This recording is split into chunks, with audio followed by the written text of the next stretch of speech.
So, Shiv, the other thing that we did was we also looked at the revenue in the two financial years across gear assemblies.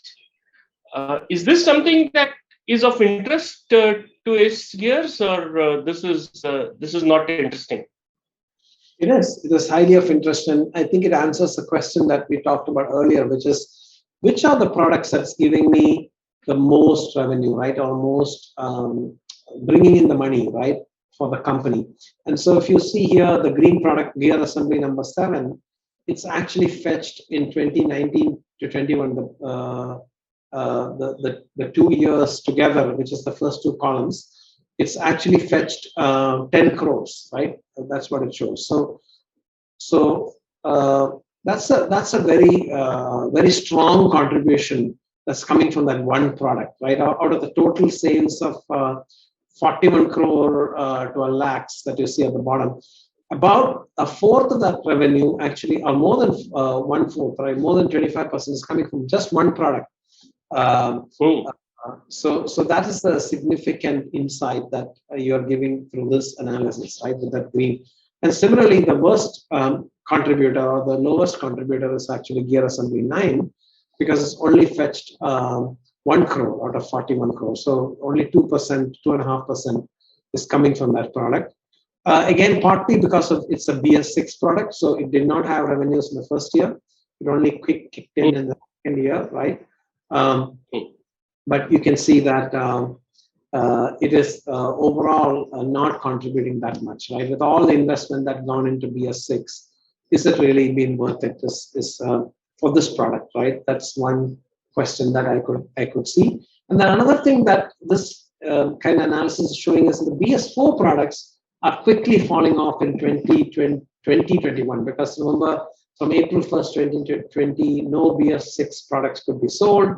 So the gear assembly 1 and 2 have dropped down to zero revenue in the second year, right? Which is also coming out nicely in this analysis. Shiv, your audio is again having a lot of static.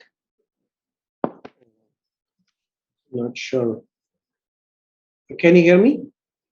Yeah. Yes. Yeah. So maybe I'll just pick up the final item, right? Which is that the gear assembly 1 and 2, the revenue have fallen off completely in 2021 because they were BS4 products. So this analysis also clearly shows that the BS4 products have actually led to loss of revenue. And so then you can also ask a question: was the revenue of the BS4 products made up or compensated sufficiently by the revenue from the BS6 products? And that is possibly looking at the 2019-20 revenues and then for the 1 and 2 and comparing it with the 2020-21 for the 9 and 10. And I guess the answer is not fully, right? But to some extent it was compensated. Right. And I think that's largely because gear assembly 9 doesn't seem to have contributed as much as we expected. Yes, correct. In this particular case, they had to do a redesign of their some of their BS6 vehicles because of some issues discovered subsequently. So this particular there was a delay in the launch of that particular model of vehicle, and that contributed the gear assembly being very low in sales. Right. Yes, and again, there's a graphical view. I think it summarizes what you just explained to us, Shiv. Absolutely. Yeah, I think it nicely shows also the impact of COVID, right? In the fact that if you look at 1920, some of the revenues are actually quickly dropping off for 9 and BS6 impact for 9 and 10. It falls to zero. But importantly, it also shows that for gear assembly 9 and 10, right? Although if you look at 1920, they are actually being launched in 2021. But already in 1920, they started to see some uptick in sales. Right. And Right. how do you explain that? Is it because the lead time? Lead time is the Yes, the lead time that's required to prime the whole manufacturing system, right? So the components have to be produced well ahead of the finished products.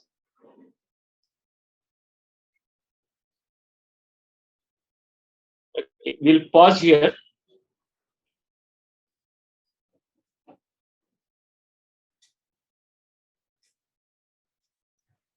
Okay, DB, you want to kick this off? This one. yeah. So This is basically what we have done. Just so that you know, GV, what we've done is we've clustered these gear assemblies into three categories: BS4 only, BS6 only, and BS4 and BS6, and plotted against one. Yeah. So Shiv, I mean, this whole question about BS4, BS6, and so what we have done basically is we have tried to cluster the revenues, because what we saw earlier was the revenue composite revenue picture. Now we are trying to see whether we can see a picture for revenues gear wise, not individual gear wise, but category wise. So you have put all the BS4 revenues together, BS6 revenues together, and the BS4, BS6, those gears which are gear assemblies that can be used for both 4 and 6 together. So BS4, BS4, 6, and BS6. And of course, the total revenues, all of them put together, those revenues also we have put in one chart. So this allows us to see what's happening to the BS4 revenues, what's happening to the BS6 revenues, what's happening to the ones that BS4 and 6 together revenues.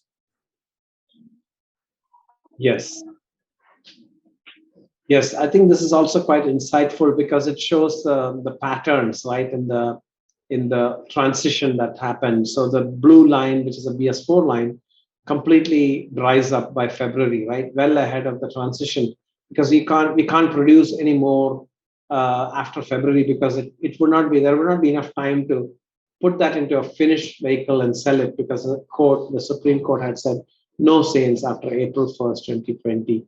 And similarly, BS6, you can see a pickup starting in February itself, slowly rising, February 20, and then through the year after the recovery from COVID, it's steadily increasing in the revenue. And you can also see the overall pattern that it took us almost 24 months to get to that 25 lakh level, right? Or 2.5 crore monthly revenue level, which we reached in early part of the 2019 financial year. Then there's only 1 month where we reached again, November 2019. And then it took us almost 1.5 years to touch those. Get back to that. Yep. Shall we start? I'll start projecting. Yep. GV, you'll open. Yeah, I mean, we won't see anything different, but I'll open, yeah. We'll just see the graph. Cool. So we've repeated the same thing, Shiv, what we did with revenue, we did with quantity, just to see if there is a difference that comes out when you look at quantity. Because it could well be that something volume-wise, something is doing well. And even though it may not be contributing in terms of revenue as much as, but in terms of volume, it might be keeping the factory busy. I don't know. So we said, okay, let us look at the quantity picture. Yes. And now in the quantity picture, it seems that gear assembly 6 is the one that is doing the best. Yes, that is quite interesting, right? So when we looked at the overall revenue, we saw that 7 was the one that was giving the most sales revenue. But when you look at quantities, it is actually 6 that is the highest selling gear.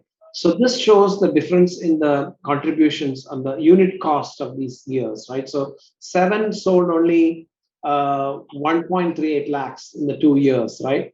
Whereas 6 sold 2.21 lakhs units. But if I go back to the revenues picture, 7 actually was giving us almost 2 to 3 times the revenue of 6.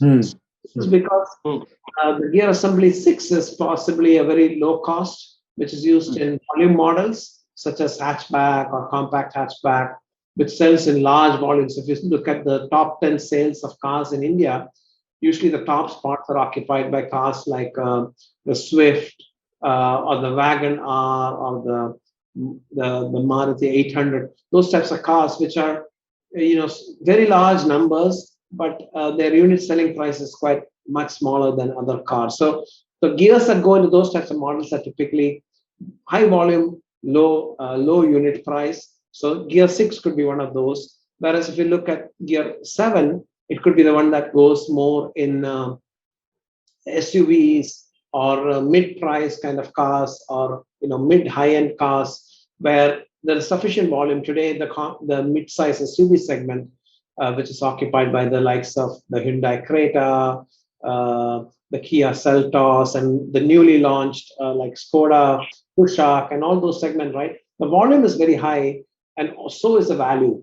The volume is maybe not as high as a hatchback, but it is quite high, and the value is quite high because these components need to take higher torque and higher power and so on. So that could be where the 7 belongs, where there's both reasonably good volume, but also a good unit price. So what struck me as interesting, Shiv, and wanted your insight into this, is that Gear Assembly 6 seems to have dropped quite a bit from 1920 to 2021. But Gear Assembly 7 did not drop similarly, right? So we went from 147K to 73K, 74K for Gear Assembly 6. So we saw that revenue, there were some interesting observations on revenue, some interesting observations on quantity. So can we see revenue and quantity together is the next question we asked. And the best way to depict, because there are 2 dimensions, we thought that the best way to depict would be a scatter plot. So Milind, if you can bring up the scatter plot.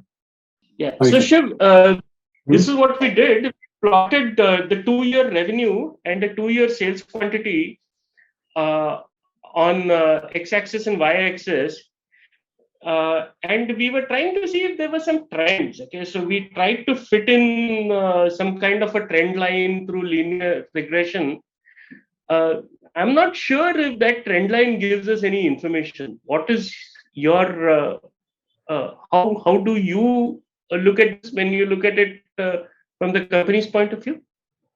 Yes, this is very interesting chart. I really like this chart because it gives us a lot of insights on the product portfolio. So this is a very important strategic function of companies called portfolio management, where they have to look at their entire set of products and figure out which ones we want to focus more on, which product lines we want to grow, and which product lines we want to get out of, right? So if you look at this chart, there's a number of insights that actually come in here.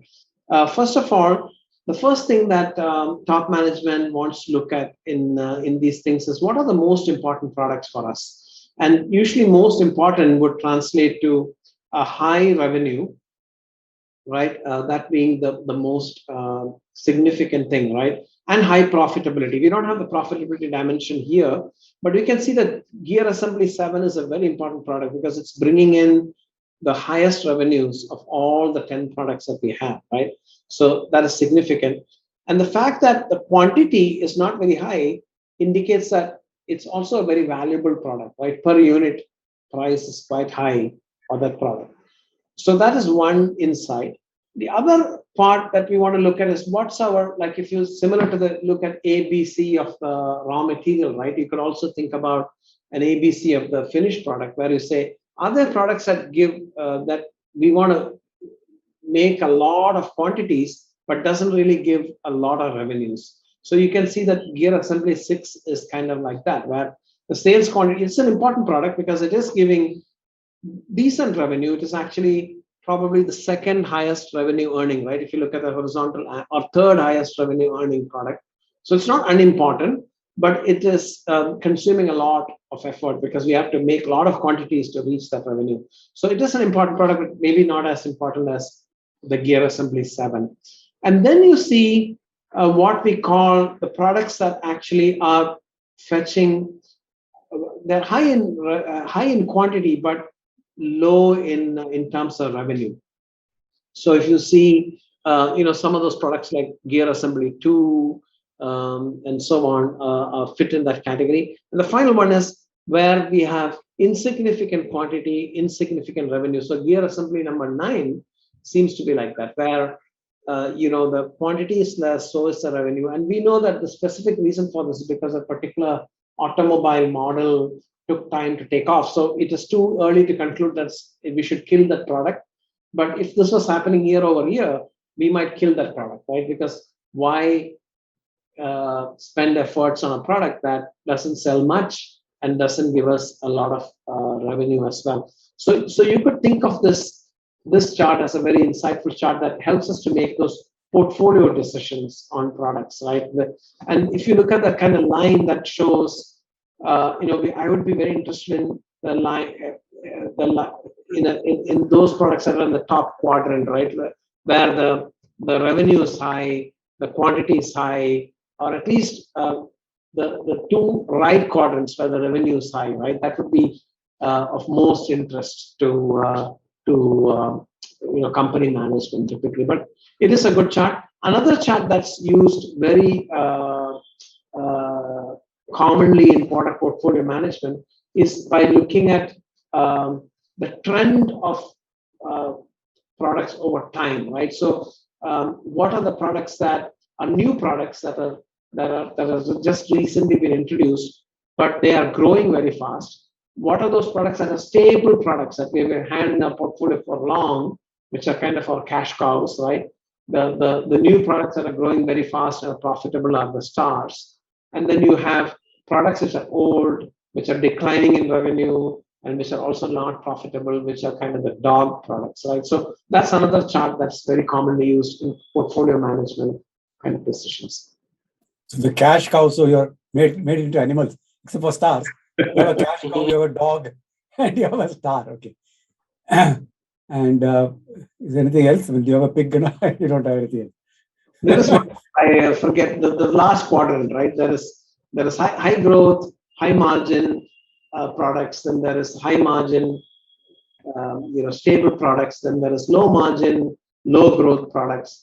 And there's one more which I'm forgetting. But yeah, that's a very common analysis that we use for portfolio. Okay.